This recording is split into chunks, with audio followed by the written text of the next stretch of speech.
Hello and welcome back to another movie review. This is another video where I'm filming this a couple days after I saw the movie. Was still a little under the weather and finally starting to feel better. So even though I was ill, I was still working, so I was still watching movies. Uh, but I waited a couple days to review this one again, so I'm going to be going off memory more than fresh out of the movie. Why am I still doing these in the car instead of doing them from my apartment? Consistency, I guess. I don't know. Plus, I just got off work, had the camera in the car, and figured, what the hell, I'll go ahead and do it since I was feeling better. So, the most recent movie I watched was The Heat, and I ended up liking it a little bit better than I thought I was going to. I'm not the biggest Sandra Bullock fan. I mean, it's not that she's a bad actress, but she seems to be stuck in the same role all the time now. She keeps playing that miscongeniality, ugly duckling, fish out of water type of story, and yeah, it was just getting a little bit old. Also, the other girl in the movie, not the biggest fan of hers. I've only seen her in a couple things. Identity Thief, which she was alright in, but I don't remember liking that movie too. I mean, I liked it, but it wasn't like great by any means. And I haven't got a chance to watch The Hangover 3 yet, so not sure how she is in that. So this is only the second or third time I've seen her in something, and I actually liked her a lot better in this than I did in any of the other films. So basically, it's exactly what you see in the preview. Sandra Bullock's an FBI agent. No one on the FBI likes her because she's a know-it-all. Basically, like, they go into this house on a drug raid. They bring the dogs in, and the house is clean. And she goes, "Oh, really? It's clean, huh?" And then she flips the table over, and there's all kinds of drugs underneath it.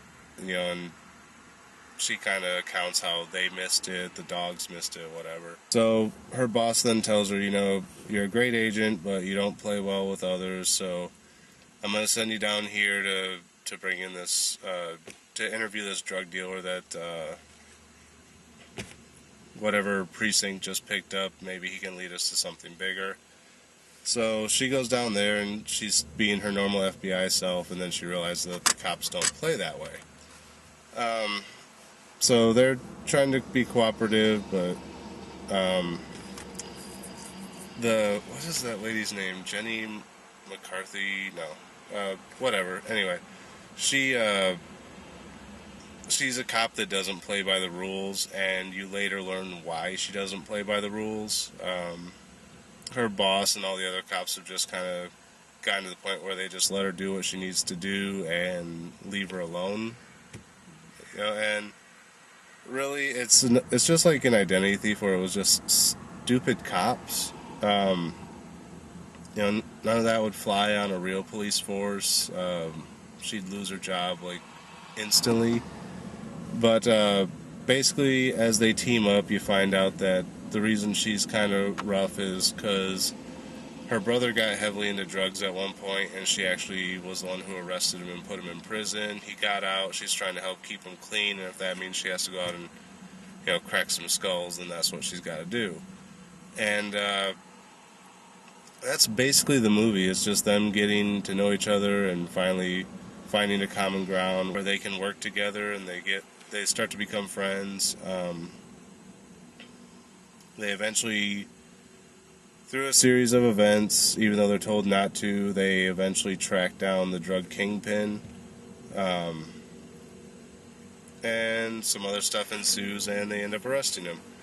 And then Sandra Bullock decides that she's not going to go back to her branch of the FBI. She's going to transfer over to the branch in whatever city they're in, because she gets along better with the agents at that FBI bureau, because they're a little bit more on her level as far as professionalism.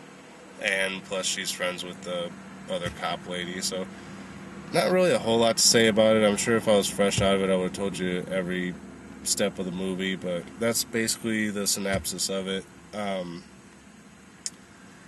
Like I said, I did end up liking it a lot better than I thought I was going to. it was actually kind of funny. I did laugh at a few points, a lot more than I did in Identity Thief and a lot of the other stuff I've seen lately. So, as far as would I recommend it, yes and no. I mean, it's a Sandra Bullock movie. She's playing the same character she always plays. Uh, every time she's trying to be tough, she kind of breaks into this crying bit. I mean, like one minute she's tough, like I'm gonna do this. This is my thing, and then the next minute she's like, if you would just give me a chance to do this, I know I could prove it. It's just like, oh, be consistent. That's like the one downfall in it is inconsistency and the stupid cop angle. Um, but yeah, I actually laughed at it a lot more than I did Identity Thief and some of the other stuff I've watched. So, uh, to a degree, I can recommend it. But if you're not a big fan of Sandra Bullock and you don't want to see Miss Congeniality 95 or whatever we're up to now with this, then probably pass on this one. But like I said, I went into it kind of thinking that it was going to be the Miss Congeniality role. And it was, but at the same time, I kind of liked it and laughed a little bit. So, I guess it's worth maybe watching on HBO if it comes on sometime and you have nothing else to watch.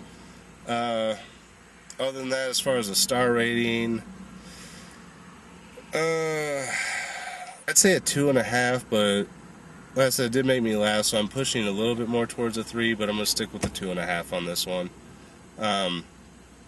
Sorry to cut this one so short, but like I said, I have been a little under the weather. I'm still not feeling great, but I'm feeling well enough to talk, so that's what's happening right now. Anyway, so that's it for this episode. Again, not sure what I'm gonna get around to seeing next, or when I'll get around to reviewing it. Hopefully, I can get the rest of this cold out of my system pretty soon. Other than that, again, thanks for watching, and we'll see you at the movies.